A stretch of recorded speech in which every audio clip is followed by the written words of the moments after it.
Hello guys, how are you. आप देख रहे हैं केमिकल पॉइंट। मैं हूं अनीश कुमार।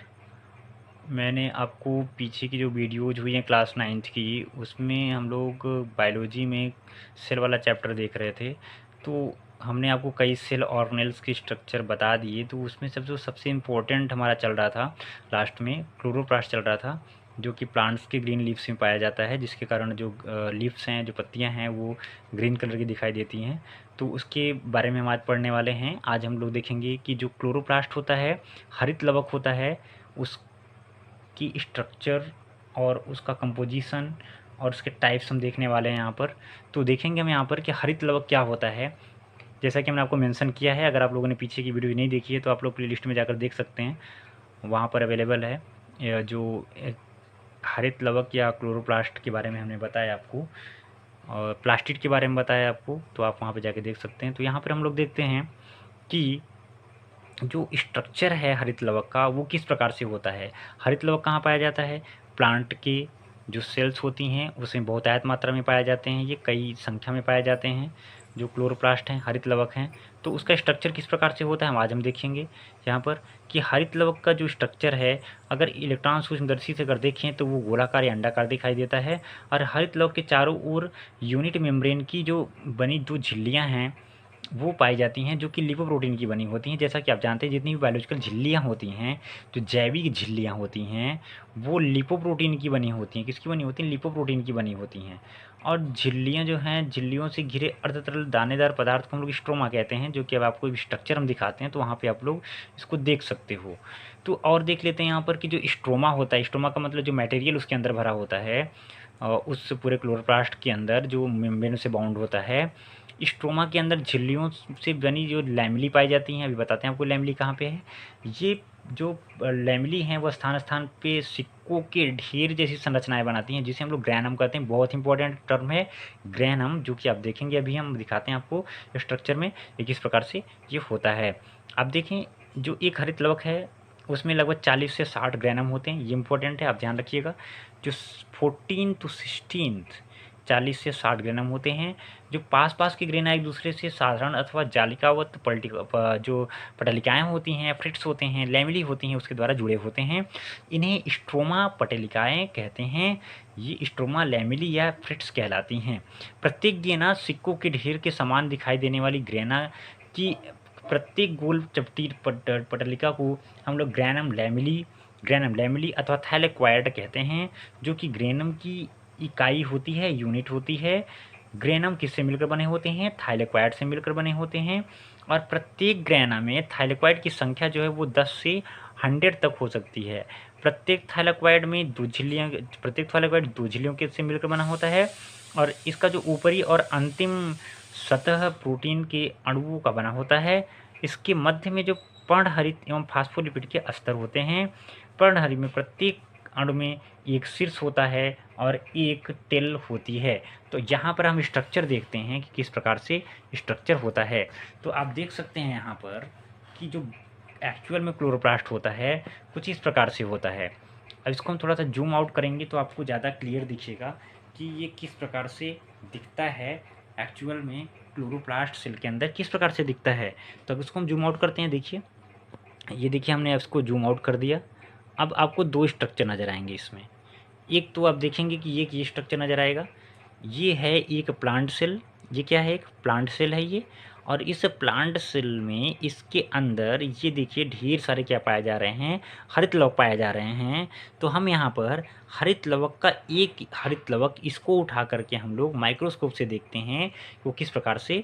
तो यहाँ पर हम देखेंगे कि इसका स्ट्रक्चर किस प्रकार से होता है। देखिए, अगर आप इस वाले क्लोरोप्लास्ट को उठा करके अगर आप इधर रखते हो माइक्रोस्कोप के अंडर में, तो आपको देखो कुछ इस प्रकार से अंडाकार या गोलाकार संरचना मिलेगी। ये पूर्णतः गोलाकार नहीं होगी, ये प्राय अंडाकार में होती है। तो यहाँ पर हम देखेंगे कि जो ये क्लोरोप्लास्ट है ये अंडाकार है। यहाँ पर इसको हमने ओपन कर दिया। ये जो ये फिगर है इसमें ये ओपन है। अगर ये ओपन ना होता तो ये कम्प्लीटली कैसा रहता है? ये क्लोज रहता। ये जो यहाँ पर ये पार्ट ऊपर उठ के गया है, ये एक्चुअल में कैसा होता? वो एक्चुअल में ये पूरा कवर होता, ये पूरा क्या होता है, कवर होता। तो हम यहाँ पे देखेंगे कि इसमें आपके दो पार्ट होंगे। ये दोहरी झिल्ली पाई जाएगी, ये दोहरी झिल्ली है जिसको उठा दिया गया है। तो इसमें ये दोहरी झिल्ली है जो है, इसमें दो है, एक है आउटर और एक है इनर, एक आउटर और एक इनर, दो मेम्ब्रेन है इसके अंदर, दो झिल्लियाँ हैं। और जब इसको हम ऊपर कट करके देखते हैं तो इसके अंदर ये पूरा का पूरा, ये जो आप देख रहे हो यहाँ पर, ये झिल्ली जो देख रहे हो दोनों, इससे घिरा हुआ एक मटेरियल पाया जा रहा है, जिसे कि हम लोग क्या बोलेंगे, स्ट्रोमा बोलेंगे। इसके अंदर ये जो मटेरियल है उसे क्या बोलेंगे, स्ट्रोमा बोलेंगे। अब ये जो स्ट्रोमा है इसके अंदर ग्रेनम पाए जाते हैं। अब ग्रेनम क्या है, देखिए ये जो आपको पूरा बंच दिख रहा है यहाँ पर, ये बंच जो दिख रहा है, पूरा का पूरा बंच जो दिख रहा है, पूरा का पूरा बंच जो दिख रहा है, इसे हम लोग ग्रैनम बोलते हैं। क्या बोलते हैं, ग्रैनम बोलते हैं। और ये जो ग्रैनम है वो कई थाइलेक्वाइड से मिलकर बनी होती है। किससे मिलकर बनी होती है, थाइलेक्वाइड से मिलकर बनी होती है। इसमें उसको मेंशन नहीं किया गया, ये देखिए थैलोक्वाइड इधर मेंशन है। ये थैलोक्वाइड से मिलकर एक सिक्के को हम लोग क्या बोलेंगे, थैलोक्वाइड। बाकी बंच को क्या बोलेंगे, बाकी बंच को हम लोग बोलेंगे ग्रेनम। और एक ग्रेनम दूसरे ग्रेनम से, एक ग्रेनम दूसरे ग्रेनम से, एक ग्रेनम दूसरे ग्रेनम से वो बाय द लैमेली या फ्रिट्स के द्वारा जुड़ी होती हैं। ये जो बंच ऑफ ग्रेनम है, जो बंच ऑफ ग्रेनम है, यानी कि जो बंच ऑफ थाइलेक्वाइड है, ये एक दूसरे से जुड़े होते हैं स्ट्रोमा पटलिका के द्वारा या स्ट्रोमा लैमेली के द्वारा। तो आप देख सकते हैं कि इतने ये स्ट्रक्चर होते हैं क्लोरोप्लास्ट के अंदर। ये है क्लोरोप्लास्ट का इंटरनल स्ट्रक्चर। अगर हम आपको बोलें कि इसकी जो दोहरी इकाई है वो किसकी बनी होती है, ये किसकी बनी होती है, ये बनी होती है, ड्यूअल मेम्ब्रेन होता है ये, और ये लिपिड और प्रोटीन की बनी होती है, लिपिड और प्रोटीन की बनी होती है। इन दोनों के बीच में जो स्थान पाया जाता है उसे हम लोग क्या बोलते हैं, परिद्रव्यी अवकाश या पेरीप्लास्टिडियल स्पेस इसे बोला जाता है। ये डबल मेम्ब्रेन है और ये थैलेक्वाइड है जो एक सिक्के को हम बोलते हैं। और ये जो कणिकाएँ हैं, ग्रैनुल्स पाए जाते हैं इसके अंदर जो कि प्रकाश संश्लेषण में सहायता करती हैं, वो कणिकाएँ ये स्ट्रोमा के अंदर होती हैं। स्ट्रोमा के अंदर ये सिक्के के ढेर के रूप में दिखाई देने वाली संरचनाएँ ग्रेनम कहलाती हैं। और ये ग्रेनम आपस में एक दूसरे से स्ट्रोमा पटलिका के द्वारा जुड़े होते हैं। ये अगर हम डबल मेम्ब्रेन की बात करें तो डबल मेम्ब्रेन कुछ इस प्रकार से होती है। आप देख सकते हैं कि दो परत है, एक प्रोटीन की परत ये है, दूसरी प्रोटीन की परत ये है। एक प्रोटीन की परत ये और दूसरी आपकी ये। उसके बाद इसके नीचे जो है वो लेयर पाया जा रही है। यहाँ पर ये देखिए, ये ढेर सारे क्या हैं, क्लोरोफिल हैं। इसके अंदर भी क्लोरोफिल पाया जाता है। क्लोरोफिल क्या होते हैं बताते हैं आपको। इस जो हमारा थैलेक्वाइड है उस थैलेक्वाइड के अंदर छोटी छोटी संरचनाएं पाई जाती हैं। थैलेक्वाइड के अंदर छोटी संरचनाएं पाई जाती हैं जिसे हम लोग क्या बोलते हैं, क्लोरोफिल बोलते हैं। तो ये क्लोरोफिल एक्चुअल में इन मेम्ब्रेन में भी पाया जाता है। तो आप देख सकते हैं कि पहले क्या पाया जाता है, प्रोटीन की परत होती है, ये एक मेम्ब्रेन है। आप देख सकते हैं यहाँ से लेकर के यहाँ तक ये एक मेम्ब्रेन है, और दूसरी मेम्ब्रेन आप देख सकते हैं यहाँ से लेकर के यहाँ तक है। तो दोनों मेम्ब्रेन आपस में जुड़ी होती हैं, इसके बीच में खाली स्थान होता है। अब देखिएगा यहाँ पर कि सबसे पहले क्या होगी, प्रोटीन की परत होगी। एक मेम्ब्रेन की बात करें तो एक परत ऊपर और दूसरी परत नीचे एक मेम्ब्रेन के अंदर। तो एक मेम्ब्रेन के ऊपर जो एक मेम्ब्रेन के अंदर ऊपर साइड में एक प्रोटीन की परत होगी, नीचे साइड में एक प्रोटीन की परत होगी। और ऊपर के साइड से अगर आएंगे तो यहाँ पर ये क्लोरोफिल पाए जाएंगे, ढेर सारे क्लोरोफिल पाएगी, एक परत के रूप में क्लोरोफिल पाए जाएंगे। उसके बाद ये कैरोटीनॉइड पाए जाते हैं जो कि एक्सेप्टर होते हैं, वो भी जो है प्रकाश संश्लेषण में सहायता करते हैं। कैरोटीनॉइड्स ये भी जो है कन्वर्जन का काम करते हैं। अब देखिए नीचे क्या होगा, फास्फोलिपिड होगा, यानी कि लिपिड होगा। लिपिड की देखिए पहले प्रोटीन की परत, फिर लिपिड की परत, फिर कैरोटीनॉइड, फिर क्या क्लोरोफिल, फिर आपकी प्रोटीन की परत। सेम ऐसे ही दूसरे मेम्ब्रेन में होगा। पहले आपकी प्रोटीन की परत होगी, उसके बाद फिर ये जो है क्लोरोफिल परत होगी, फिर आपका कैरोटीनॉइड होगा, फिर उसके बाद ये लिपिड को होगी, फास्फोलिपिड जिसे बोलते हैं, और फिर लास्ट में ये प्रोटीन की परत होगी। तो आप देख सकते हैं इस प्रकार से डबल मेम्ब्रेन स्ट्रक्चर बना होता है। अगर हम देखें यहाँ पर कि क्या क्या है, देखिए हरित लवक का अगर हम बोलें किससे किससे मिलकर बना होता है, हरित लवक किससे किससे मिलकर बना होता है, तो आप देख सकते हैं यहाँ पर कि कौन कौन सी चीज़ें हैं जिससे हरित लवक मिलकर बना होता है, यानी कि हरित लवक का रासायनिक संगठन। रासायनिक संगठन क्या होता है, केमिकल कंपोजिशन ऑफ क्लोरोप्लास्ट, ये क्या है ये हम यहाँ पर देखेंगे। ठीक है, तो देखिए सबसे पहले क्या होता है, हरित लवक किससे प्रोटीन से मिलकर बना होता है, जैसे कि आपने देखा मेम्ब्रेन पाया जाता है। फास्फोलिपिड भी आपने देखा, ये दोनों किस में पाए जाते हैं, ये दोनों आपके मेम्ब्रेन में पाए जाते हैं, जो डबल मेम्ब्रेन है, प्रोटीन की परत और फास्फोलिपिड की परत है, जैसा कि आपने पीछे देखा। इसके अलावा क्लोरोफिल पाए जाते हैं। क्लोरोफिल ए जो होगा उसका फार्मूला आप लोग याद रखिएगा, C55H72O5N4Mg, ये है पर्णहरिम 1 यानी कि क्लोरोफिल ए का फार्मूला। और क्लोरोफिल बी का फार्मूला आप देख सकते हैं यहाँ पर, क्लोरोफिल बी का फार्मूला है C35 और H20O6N4Mg। तो यहाँ पर आप देख सकते हैं कि ये कार्बन की संख्या दोनों में क्या है, समान है। क्लोरोफिल ए और क्लोरोफिल बी में कार्बन की संख्या क्या होती है, समान होती है।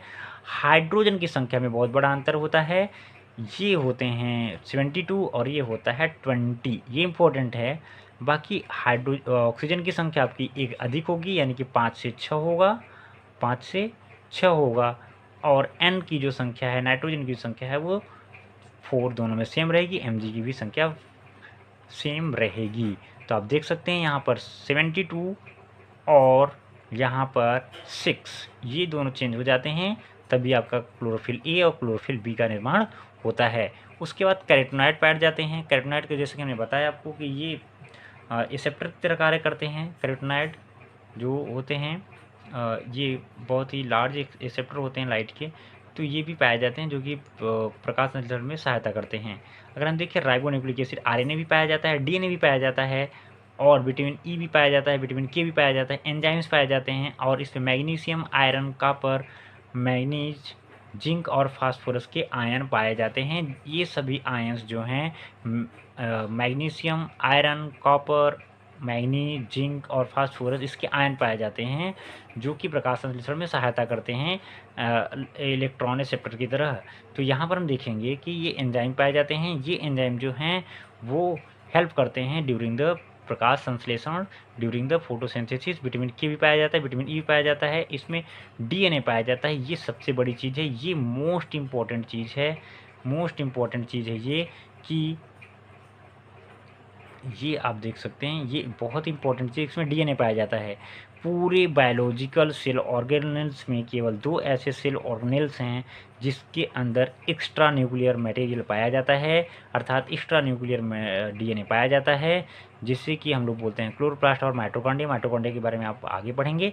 और यहाँ पर हम देख सकते हैं कि क्लोरोप्लास्ट के अंदर ये डीएनए होता है। डीएनए की होने के कारण ये अपने आप को रेप्लिकेट कर सकता है, यानी अपने आप खुद से एक क्लोरोप्लास्ट से दूसरा क्लोरोप्लास्ट आसानी से बन जाता है।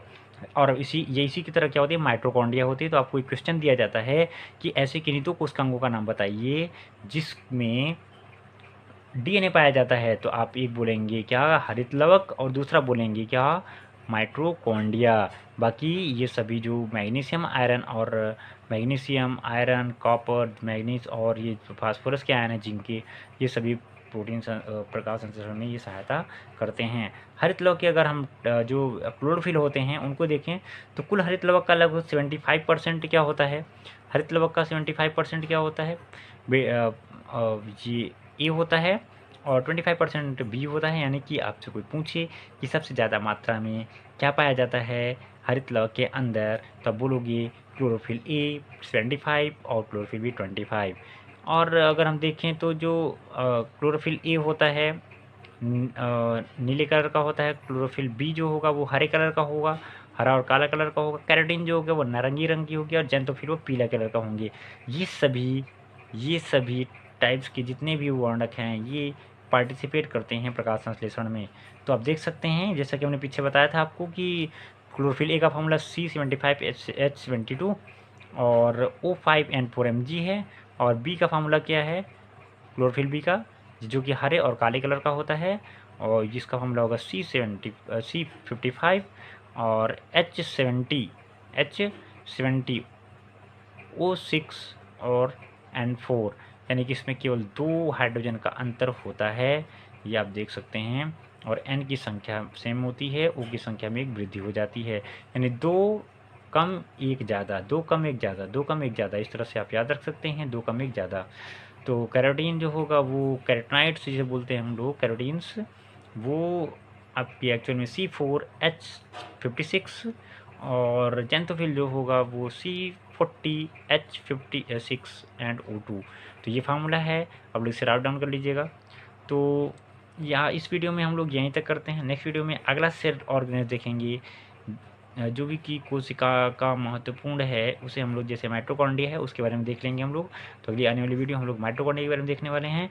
अगर इस वीडियो में आपको कोई प्रॉब्लम है तो आप लोग कमेंट सेक्शन में ज़रूर बोल सकते हैं। तो मिलते हैं नेक्स्ट वीडियो में, तब तक के लिए थैंक यू।